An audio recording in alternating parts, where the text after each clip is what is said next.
Interview की इस आधारशिला पर ही आपके भावी जीवन की अट्टालिका खड़ी होगी। इंटरव्यू का जो फोबिया है, डर है, कई लोग इंटरव्यू का नाम सुनते ही डिप्रेशन में आ जाते हैं, प्रेशर का अनुभव करने लगते हैं, लेकिन वो 6 दिन में निकल गया होगा। और वैसे देखा जाए तो वास्तविकता भी ये है कि इंटरव्यू की जो प्रक्रिया है, हम नित्य प्रति अपने जीवन में इस प्रक्रिया से गुजरते हैं। कैसे? एग्जाम्पल के लिए शादी, पार्टी, कॉलेज, ऑफिस में हम लोगों से इंटरेक्शन के द्वारा उनका नाम, पता, काम, धंधा, नेचर, पसंद, नापसंद आदि के बारे में पूछते हैं। कल मैं इधर ट्रेन से जोधपुर की तरफ आ रही थी तो साथ वाली सीट के यात्री ने मुझसे मेरा नाम पता तो छोड़ो, मेरा गोत्र, ननिहाल, नौकरी, सैलरी, हस्बैंड, बच्चों तक की इन्फॉर्मेशन ले ली और अंत में ये कहते हुए मुझसे विदा ली कि अरे भाई तू तो आपा की जानकारी में ही निकली। और अंत तक मुझे वापस मिलने और जीमने आने का न्योता मिल गया। तो कहने का मतलब ये है कि इस तरह की सिचुएशन का हम रोज़मर्रा की ज़िंदगी में सामना करते हैं, लेकिन इसके लिए हम कोई खास तैयारी नहीं करते, किसी तरह के डिप्रेशन में नहीं आते हैं। लेकिन यही बात अगर राजस्थान की सर्वोच्च प्रशासनिक सेवा आरएएस के इंटरव्यू की हो तो हम डिप्रेशन में आ जाते हैं, तनाव में आ जाते हैं। कारण कि इस तरह का साक्षात्कार पूरी तरह से औपचारिक वातावरण में घटित होता है और हम टेंशनाइज हो जाते हैं। चूंकि आरएएस इंटरव्यू के लिए पर्याप्त तैयारी और अभ्यास की आवश्यकता है और यही तैयारी, यही अभ्यास अगर हम बिना किसी डर के, बिना किसी दबाव के, बिना किसी टेंशन के और आउट ऑफ द बॉक्स सोचते हुए करें तो सहज ही सफलता मिल सकती है। इंटरव्यू की चयन में निर्णायक भूमिका है। एक अच्छे इंटरव्यू की बदौलत आप टॉप 100 से सीधा टॉप 10 में आ सकते हैं, बशर्ते आप अपने व्यक्तित्व में विकास करें, उसमें सुधार करें। बशीर बद्र साहब ने कहा है कि किताबें रिसाले ना अखबार पढ़ना, किताबें रिसाले ना अखबार पढ़ना, मगर दिल को रोज़ हर एक बार पढ़ना। व्यक्तित्व ऐसी चीज़ है जो मतलब प्रत्येक व्यक्ति के अंदर अद्भुत ऊर्जा और प्रतिभा के रूप में छुपा हुआ है। जरूरत है बस उसे जानने की, काम में लेने की। लेकिन खुद को समझना इतना आसान भी नहीं है। एक छोटे से, एक नन्हे से बीज में इतनी शक्ति होती है कि वह विशाल और भव्य वट वृक्ष का रूप ले सकता है। तो फिर सोचिए कि मनुष्य के विचारों में कितनी शक्ति होगी। इसलिए इंटरव्यू से पहले खुद को पहचानिए। आप कैसे हैं? कल्पनाशील है या विचारशील? आप भीड़ से बचकर एकांत को पसंद करने वाले हैं या टफ, बोल्ड और सोशल है? आप इंट्रोवर्ट हैं या एक्सट्रोवर्ट है?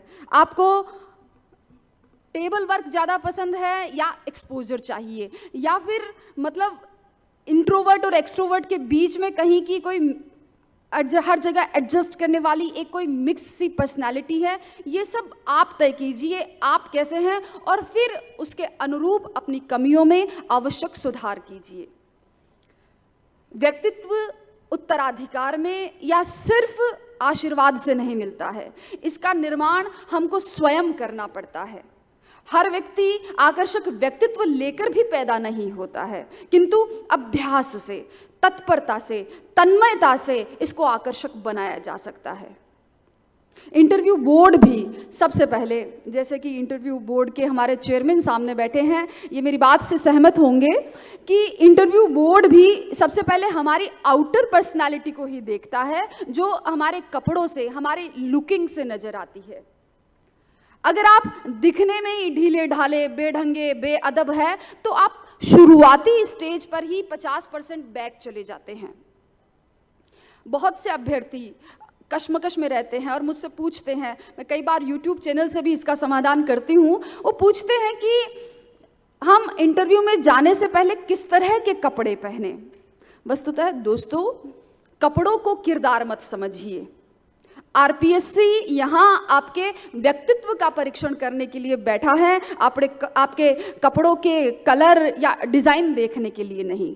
लेकिन फिर भी एक शायर ने बहुत खूब कहा है कि बरसों सजाते रहे हम किरदार को, बरसों सजाते रहे हम किरदार को, मगर कुछ लोग बाजी ले गए सूरत संवार कर। यानी ड्रेसिंग का महत्व है, इस सेंस में ड्रेसिंग का महत्व है कि कपड़े हमारे व्यक्तित्व को निखारते और संवारते अवश्य है। तो मेरी समझ में कपड़ों का सिलेक्शन करते समय 3 बातों का ध्यान रखना चाहिए। पहला, औचित्य। जो भी कपड़े आप पहन रहे हैं देखें उनका औचित्य है या नहीं। दूसरा, औपचारिकता।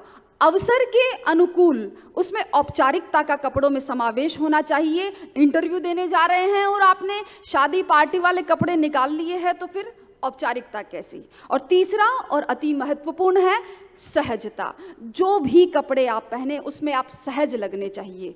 मान लीजिए किसी लड़की ने आज तक साड़ी नहीं पहनी है और वो एक सीरियस और अच्छी कैंडिडेट दिखने के लिए साड़ी पहनकर जाए और उसमें कंफर्टेबल नहीं हो, उसको ढंग से कैरी नहीं कर पाए, तो फिर वो साड़ी की प्लेट सेट करते करते अपसेट ही होगी, इससे ज़्यादा और कुछ भी नहीं। तो कपड़े इतना ध्यान रखिए कि आपके कपड़े स्वच्छ होने चाहिए, अच्छे ढंग से प्रेस किए होने चाहिए, शालीन होने चाहिए, गरिमामय होने चाहिए और ऐसे होने चाहिए जिसमें आपका आत्मविश्वास दुगुना हो जाए।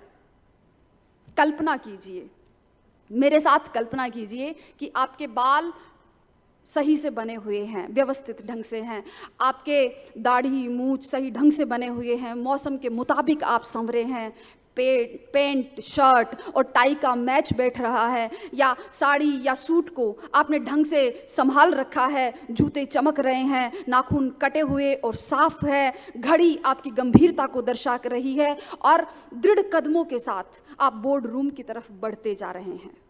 कोई सवाल ही नहीं उठता कि आप किसी से कम हैं। निसंदेह बोर्ड की पैनी नज़र आपके लिबास और आपके किरदार दोनों को अहमियत देगी, दोनों की अहमियत समझेगी। इसके आगे बोर्ड को आपके बारे में जो कुछ भी जानकारी होती है उसका आधार है आपका बायोडेटा। बायोडेटा से संबंधित सभी बिंदुओं पर गहराई से विचार करें, खासकर तब जब इनमें से कोई चीज अति विशिष्टता लिए हुए हो, जैसे आपके नाम का कोई खास अर्थ, या आपके जन्म की कोई खास तिथि या सन, या जिस जिले के आप रहने वाले हैं, जिस स्थान के रहने वाले हैं वहाँ का कोई विशिष्ट इतिहास। इस तरह के प्रश्नों का उत्तर कभी भी गलत नहीं होना चाहिए। क्यों? क्योंकि ये सीधे आपसे जुड़े मुद्दे हैं और यहाँ आपसे गलत उत्तर की अपेक्षा नहीं की जाती है। अब प्रश्न ये है कि फिर एक उम्मीदवार के रूप में किन बातों की आपसे अपेक्षा की जाए। देखिए, बोर्ड को कोई धुरंधर विद्वान नहीं चाहिए, उन्हें तो बस एक ऑलराउंडर चाहिए, न सिर्फ गेंदबाज, न सिर्फ बल्लेबाज, बल्कि एक ऑलराउंडर। उनकी दिव्य दृष्टि आपको अंदर और बाहर से भांपते हुए आपके दिमाग को खंगालने वाली होती है। महत्वाकांक्षी, समर्पित, कर्तव्यनिष्ठ, मधुर, मृदुभाषी, संप्रेषण कुशल और स्वस्थ उम्मीदवार उनकी पहली पसंद है। चतुराई और बड़बोलापन यहाँ नहीं चलता है। आप कितने सक्रिय हैं, कितने दूरदर्शी हैं, किन बातों पर अस्थिर और आशंकित हो जाते हैं और किन बातों पर घबरा जाते हैं, ये उनसे छुप नहीं सकता। आपकी प्रत्युत्पन्नमति साक्षात्कारकर्ता की कलम से नंबरों की बौछार कराने वाली चाबी है। ये अब आप पर निर्भर करता है कि आप उस चाबी को किस प्रकार लगाते हैं भी या नहीं। कहते हैं कि दाल में छौंक और जिंदगी में शौक जायका बढ़ा देते हैं, और इंटरव्यू का जायका बढ़ाने के लिए हॉबी, जैसा कि भवानी जी ने कहा, हॉबी एक यक्ष प्रश्न के रूप में हमारे सामने है। मेरा मानना है कि आप इंटरव्यू में उसी हॉबी का जिक्र करें जो वास्तव में आपसे जुड़ी हुई हो, और फिर उससे जुड़े सभी तर्कसंगत सवालों की पूरी लिस्ट तैयार करें और उसका अभ्यास करें। ध्यान रखें कि हॉबी से जुड़े हुए आपके जवाब केवल फैक्चुअल होने के बजाय थॉटफुल और प्रैक्टिकल हो। एक और ऐसा विषय है जिस पर दोनों साइड से बातचीत की जा सके, और वो है करंट अफेयर्स। लेकिन करंट अफेयर्स तो अथाह समुद्र है। अब कितना पढ़े, कब तक का करंट अफेयर पढ़े, ये प्रश्न उठता है। लेकिन अगर आपको आरएएस बनना है तो आपको ये समुद्र मंथन करना पड़ेगा। मुख्यतया अपने आसपास के परिवेश से जुड़िए। न्यूज़पेपर रीडिंग इसमें काफ़ी हेल्पफुल है। आप रोज़ में काम की बातों को रोज़ पढ़ें, और इसके अलावा बीते 4-5 महीने की महत्वपूर्ण, प्रासंगिक और चर्चित घटनाओं का अध्ययन कर उनके बारे में अपनी राय बनाएं। निश्चित रूप से आपसे इन पर सवाल पूछे जाएंगे, आपकी राय जानी जाएंगी, तो इसलिए ऐसे प्रश्नों का उत्तर काफ़ी सावधानीपूर्वक और स्पष्ट रूप से देवें। अपनी निजी बातों को या पारिवारिक समस्याओं को या विकट परिस्थितियों को कभी भी बोर्ड के सामने मत रखिए, या न ही आप दीनहीन बनकर गिड़गिड़ाइए कि भाई मेरे परिवार में ये हादसा हो गया, या मेरे पूरे परिवार की आस मुझ पर ही टिकी है, आप मुझे पास कर दीजिए, या फिर कि मैं अच्छे से तैयारी नहीं कर पाया था क्योंकि मुझे कोरोना हो गया। नहीं, बिल्कुल भी नहीं।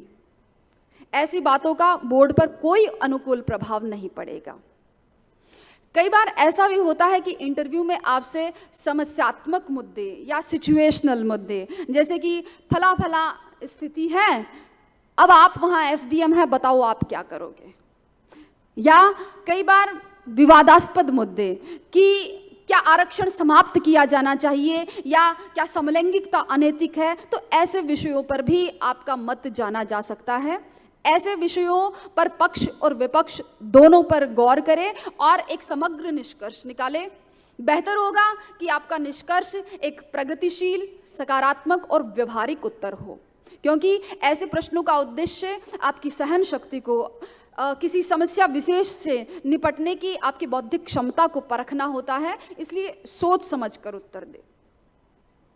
कई बार ऐसा भी होता है कि इंटरव्यू में अभ्यर्थी किसी प्रश्न को अपनी मूंछ का सवाल बना लेते हैं और तरह तरह के कुतर्क देकर अपना ही नुकसान कर बैठते हैं। देखिए, इंटरव्यू कोई वैचारिक युद्ध नहीं है कि आप बहस करके जीत जाएंगे या इससे आपका ज्ञान सिद्ध हो जाएगा। आप केवल और केवल अपनी विनम्रता से, अपनी प्रतिभा से और अपने तर्कों से ही इंटरव्यू बोर्ड को विश्वास दिला सकते हैं। इसलिए मेरी राय है कि किसी भी प्रकार के वाद विवाद से बचें।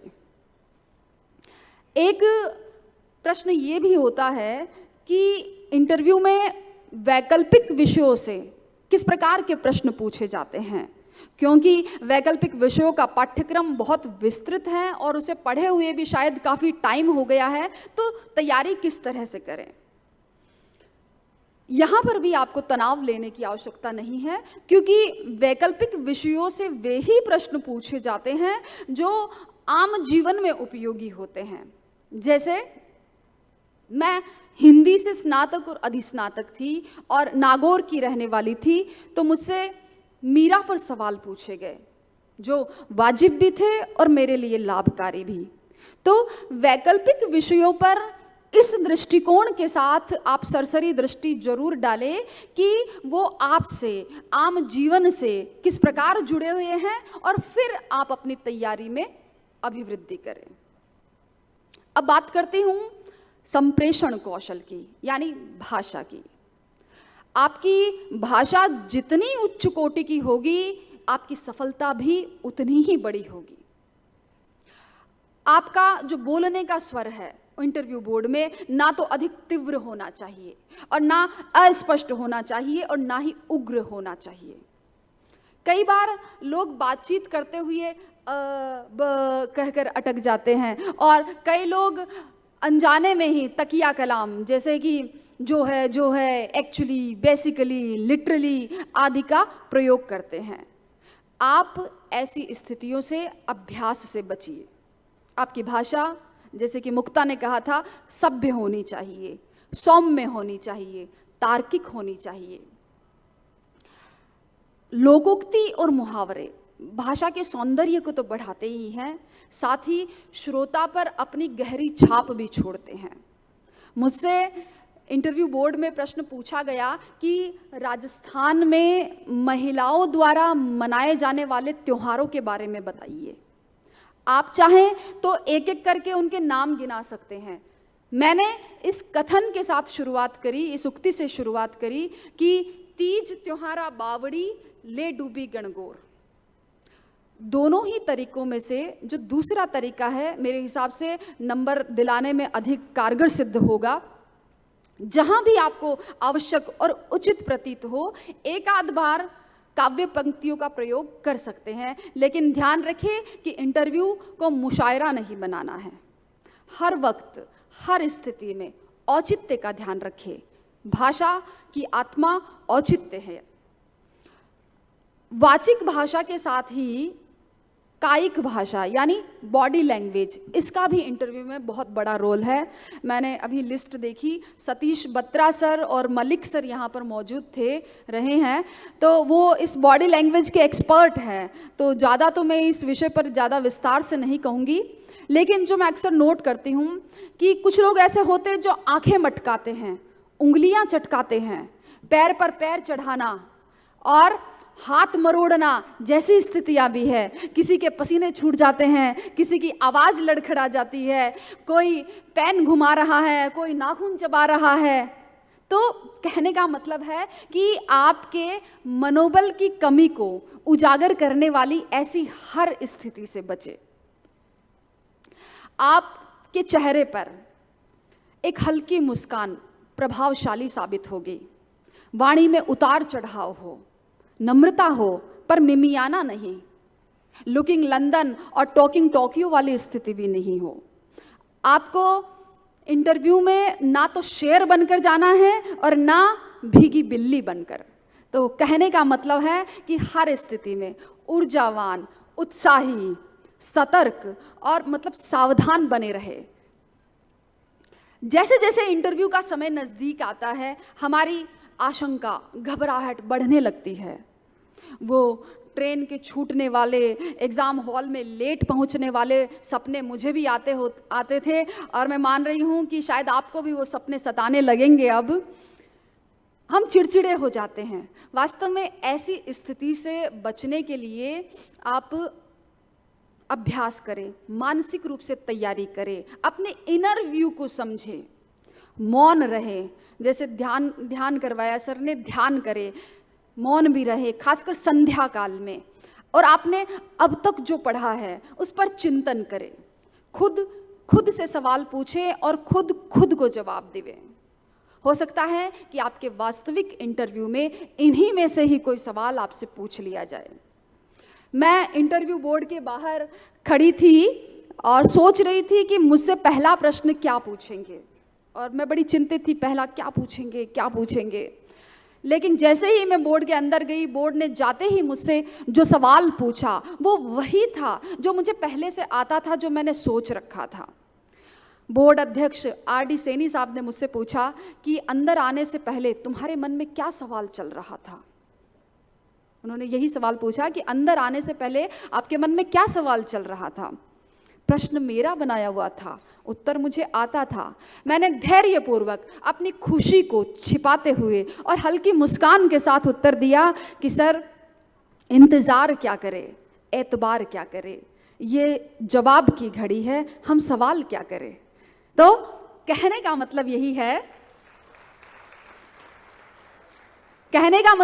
यही है कि आप मेंटल रिहर्सल जम कर करें। इससे आपकी झिझक और चिड़चिड़ाहट भी कम होगी, और हो सकता है कि आपके इंटरव्यू को कोई टर्निंग पॉइंट मिल जाए।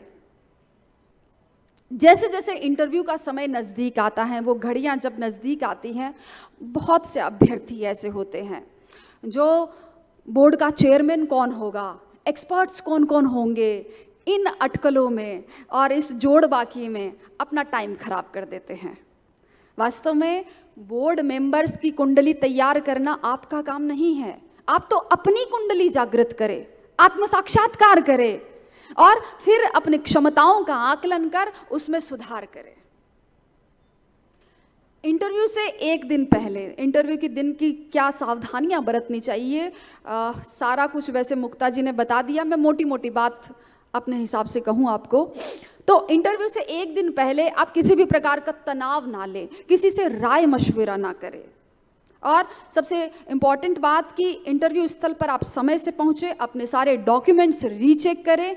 लेकिन इंटरव्यू स्थल पर 1-2 दिन पहले पहुँचकर पूछे जाने वाले प्रश्नों की रेकी ना तो आप खुद करें और ना आप इस रेकी के शिकार हो। क्यों? क्योंकि ऐसा करना आप में बेचैनी पैदा कर देगा। आप तो बस खुद से इतना कहें कि yes I can do it with at my ease, मैं ये बहुत आसानी से कर सकता हूँ। इंटरव्यू बोर्ड में सावधानी, कक्ष में ये सावधानी बरते कि किसी तरह की अशिष्टता या फूहड़ता आपको नहीं दिखानी है। बस फोकस होकर और टू द पॉइंट, जैसा कि शेक्सपियर ने कहा कि संक्षेप बुद्धि की आत्मा है, तो टू द पॉइंट फोकस होकर अपने इंटरव्यू को समाप्त करें। बोर्ड मेंबर्स की अनुमति मिलते ही आप सभी को धन्यवाद कहते हुए एक हल्की सी मुस्कान के साथ बाहर आ जाए। ऐसा नहीं कि आपका इंटरव्यू बुरा हुआ, जैसा मुक्ता ने कहा कि बुरा हुआ तो ऐसे नहीं आप दरवाजा भेड़ के बाहर आ रहे हो, नहीं, अंत तक अपने शिष्टाचार को आप बनाए रखिए। और सबसे महत्वपूर्ण बात, बाहर आकर किसी पर कोई टीका टिप्पणी मत कीजिए। और बहुत इंपॉर्टेंट बात यह, सीधे अपने घर जाइए और ईश्वर को और खुद को धन्यवाद दीजिए कि आप इस प्रीमियर सेवा के, इन साक्षात्कार के इन लम्हों को आप जी कर आए हैं। भावी परिणाम की चिंता मत कीजिएगा और अपने कर्म पर विश्वास कीजिएगा। एक प्रश्न, एक बड़ी जिज्ञासा अभ्यर्थियों की यह भी रहती है कि बोर्ड का रवैया कैसा रहता है इंटरव्यू के समय। जहाँ तक मेरा मानना है दोस्तों, बोर्ड का रवैया जहाँ तक आप पर निर्भर है सहयोगात्मक ही रहता है। 20-30 मिनट के इस अत्यल्प समय में आपके व्यक्तित्व परीक्षण जैसा पेचीदा और भारी भरकम काम करने वाले लोग निसंदेह अनुभवी, दक्ष और विशेषज्ञ लोग होते हैं।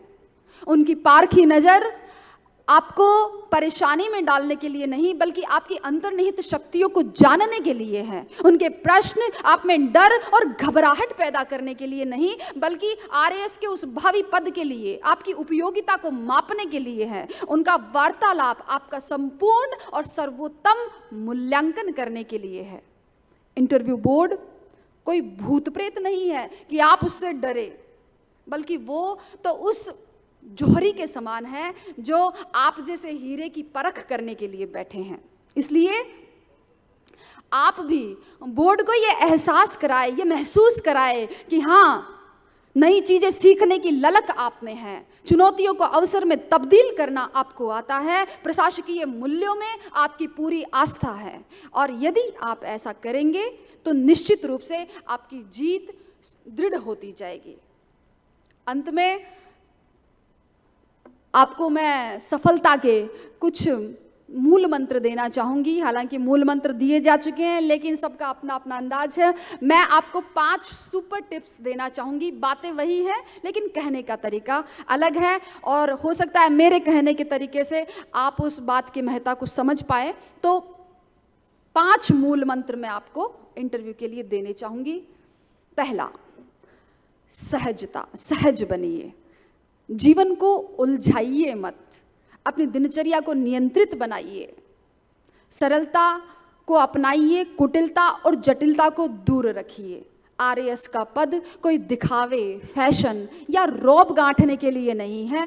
यदि आप सहज होकर कानून को, जनता के दर्द को और सरकार की मंशा को समझ सकते हैं, तो आप सहज रूप में इस आरएएस परीक्षा में सफलता प्राप्त कर सकते हैं। दूसरा, आत्मविश्वासी बनिए। यदि आपका आत्मविश्वास पक्का है यदि आपका आत्मविश्वास पक्का है तो कोई गफलत नहीं होगी। कोई काम कठिन जरूर हो सकता है मगर असंभव नहीं। मैं तो टाइम पास कर रहा हूँ, जो मिल जाए वही ठीक है, प्रॉपर तो मेरे भाग्य में ही नहीं है, मेरी तो किस्मत ही खराब है, ऐसी बातें मत बोलिए और ना ही ऐसी भावना रखिए, क्योंकि पराजय का मूल है आत्मविश्वास की कमी। मैदान में हारा हुआ जीत सकता है लेकिन मन से हारा हुआ नहीं। मैं कर सकता हूं और मैं करूंगा, और जैसे सर ने कहा आपने बहुत अच्छा किया, ऐसी आत्मविश्वास से परिपूर्ण और जोशीली बातें होनी चाहिए। कुछ लोग अपनी अलमारी पर, टांड पर, शीशे पर कॉन्फिडेंस जगाने वाले मोटिवेशनल कोट लिखते हैं, चिपकाते हैं, लेकिन अगर आप उन पर दृढ़ता से अमल नहीं करते हैं, दृढ़ता से अमल में नहीं लाते हैं, तो सारे तामझाम बेकार है। आप तो बस हुनर जीतने का और मंजिल में आस रखे, कठिन कितनी भी हो डगर, बस खुद पर विश्वास रखे। तीसरा मूल मंत्र, समय के पाबंद बने, अवसर की महत्ता को समझिए। आपका अनमोल समय लगातार कम हो रहा है। जो समय को नष्ट करता है, समय उसे नष्ट कर देता है। इसलिए बेकार में घूमना फिरना, टीवी, यारी, दोस्ती, सिनेमा, मोबाइल, चटोरापन एक बार भूल जाइए और केवल इंटरव्यू पर फोकस कीजिए, क्योंकि अवसर भागते हुए घोड़े की तरह है, जो फुर्ती से लपक कर उस पर सवारी कर लेता है, उसे कसकर पकड़ लेता है, वो तो अपनी मंजिल तक पहुंच सकता है, और जो ऐसा नहीं करता वो फिसल कर गिर जाता है। इसलिए अवसर की उपादेयता समझिए। चौथा, पॉजिटिव थिंकिंग, यानी सकारात्मक सोच। सकारात्मक सोच पहाड़ पर चढ़ने जैसी है और नकारात्मक सोच पहाड़ से उतरने जैसी। चढ़ना मुश्किल है, उतरना आसान। नकारात्मक बातें आसानी से हमारे अंदर आ जाती हैं, लेकिन सकारात्मक के लिए हमें अभ्यास करना पड़ता है। लेकिन यदि आपकी सोच सशक्त है तो आप नकारात्मक परिस्थितियों में भी सफलता प्राप्त कर सकते हैं। कैसे? बिल्कुल वैसे ही जैसे एक साहसी और एक कुशल नाविक अपनी कुशलता से नदी की धार के विपरीत भी अपनी कश्ती को सही दिशा में सफलतापूर्वक मोड़ लेता है। घर से कचरा हम निगम की गाड़ी में फेंक देते हैं और काम की चीजें अपने पास रख लेते हैं। तो अपने नकारात्मक बातों का कचरा भी आप फेंकिए और अपने दिमाग की सफाई कीजिए। अपनी सिग्नेचर स्ट्रेंथ को पहचानिए कि आपकी सिग्नेचर स्ट्रेंथ क्या है। नई चीजें सीखने की ललक या दृढ़ता, जीवंतता या नेतृत्व, श्रेष्ठता की सराहना या हास्य विनोद, क्रिएटिविटी या जिज्ञासा, खुला दिमाग या देखने का भिन्न दृष्टिकोण, या जिद या ईमानदारी या विश्वसनीयता। क्या है आपकी सिग्नेचर स्ट्रेंथ? अब्राहम लिंकन ने कहा था कि मेरी कोई बेस्ट पॉलिसी नहीं है, मैं हर दिन अपना बेस्ट ट्राई करता हूं। आप भी हर क्षण अपना बेस्ट देने का प्रयास करें। लाखों किलोमीटर की यात्रा भी हमारे पहले कदम से शुरू होती है, तो आप भी सकारात्मक रहकर पहल करें, जीत का संकल्प करें। पांचवा और आखिरी मूल मंत्र है, अभावों का रोना मत रोइए, क्योंकि ये कमजोर लोगों का काम है। कुछ लोग कहते हैं कि जीनियस और मेरिटोरियस स्टूडेंट ही आरएएस बन सकते हैं, तो कुछ लोगों का मानना है कि इसके लिए हाई प्रोफाइल स्कूलिंग की ज़रूरत है। तो कुछ कहते हैं कि जिनके माता पिता प्रशासनिक सेवा में होते हैं उनके बच्चे तो प्रशासनिक अधिकारी बनेंगे ही नहीं। ऐसा बिल्कुल भी नहीं है। मैंने खुद ने अपनी सारी पढ़ाई सरकारी स्कूल से, सरकारी कॉलेज से की है। गरीब घर में जन्म लेकर, अभावों में रहकर, सुविधाएं न पाकर भी लोगों ने सफलताएं पाई है। प्रतिभा किसी की बपोती नहीं है, और ना ही ये आनुवंशिक है, और ना ही गरीबी और अमीरी से जुड़ी हुई है। हमने सब्जी बेचने वालों के, न्यूज़पेपर बांटने वालों के बच्चों को इन प्रशासनिक सेवाओं को गौरवान्वित करते हुए देखा है। अब्राहम लिंकन के संघर्ष से कौन परिचित नहीं है? ईश्वरचंद्र विद्यासागर सड़क किनारे लैंप पोस्ट के नीचे पढ़ते थे। गोविंद जायसवाल कौन नहीं जानता। वास्तव में अभाव में, संघर्ष के क्षणों में ही महानायकों का निर्माण होता है। आप तो बस ये देखें, महत्वपूर्ण सिर्फ ये है कि आप कितने धैर्य से, कितने योजनाबद्ध ढंग से लक्ष्य आधारित रणनीति अपनाते हुए तैयारी करते हैं या नहीं। विफलताओं से हतोत्साहित ना हो, क्योंकि सफलता संघर्ष की बाड़ी में ही पैदा होती है। आप तो बस ये रट लीजिए, चाहे तो नोट कर लीजिए कि जब आंखों में अरमान लिया, अगर आप कोई मेरी चौथी पंक्ति इसमें पूरी कर पाए तो खड़े होइएगा। जब आंखों में अरमान लिया, मंजिल को अपना मान लिया, अब मुश्किल क्या और आशा क्या। कोई है जो मेरी पंक्ति को पूरा करे? हाँ जी। जब ठान लिया तो ठान ले, जब आंखों में अरमान लिया, मंजिल को अपना मान लिया, अब मुश्किल क्या और आशा क्या, जो ठान लिया तो ठान लिया। तो ये पांचों बातें, ये पांचों चीजें गेम चेंजर है। आत्मविश्वास, आत्मविश्वासी, अनुशासित, सहज, सकारात्मक और संघर्षशील बनिए। ऐसे लोगों की संख्या बहुत कम है, और संख्या बहुत कम होने से प्रतियोगिता भी बहुत कम है, और आपकी सक्सेस के चांसेस फिर ज़्यादा हैं। मैं समझती हूँ कि आरएस की इस तैयारी से आपके भावी उज्जवल जीवन की आस बंधी हुई है, आपके परिवार की उम्मीदें टिकी हुई है, और प्रत्येक व्यक्ति भी अपने जीवन में सार्थकता की तलाश करना चाहता है, एक बेहतर करियर ऑप्शन चुनना चाहता है। लेकिन लाल और नीली बत्ती की चमक वाली उस गाड़ी की इच्छा, वो गाड़ी हर किसी को, किसी भी जीवट और किसी भी जुनूनी अभ्यर्थी को अपनी तरफ आकर्षित करती है। लेकिन साथियों, जब आप उस गाड़ी से उतरकर किसी वृद्धा की आंख का आंसू पोंछते हैं और उसका नाम पेंशन स्कीम में जुड़वाते हैं, या किसी गरीब और ज़रूरतमंद के यहाँ एनएफएसए में अनाज पहुँचाते हैं, या किसी दिव्यांग को ट्राईसाइकिल दिलवाकर उसमें अपने पैरों पर खड़ा होने का जज्बा जगाते हैं, तब आपको अपने प्रशासनिक सेवाओं में जाने का, अपने आरएएस होने का महत्व समझ में आएगा। और यही इस आरएएस सेवा का चार्म है।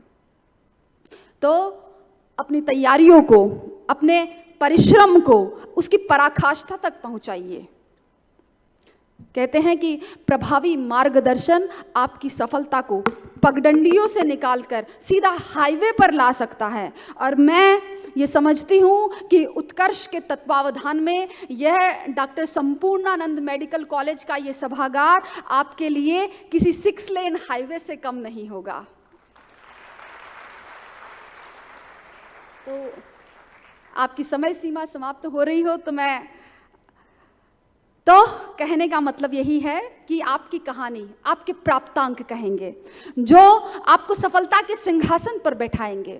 एक साधारण और मेहनती मजदूर भी अपने परिश्रम से, अपनी हिम्मत से, छेनी और हथौड़े के माध्यम से पहाड़ तक को तोड़ सकता है। तो क्या आप अपनी बुद्धि से, अपनी व्यवहार कुशलता से जीत का सेहरा अपने सिर नहीं बांध सकते हैं, और जरूर बांधेंगे।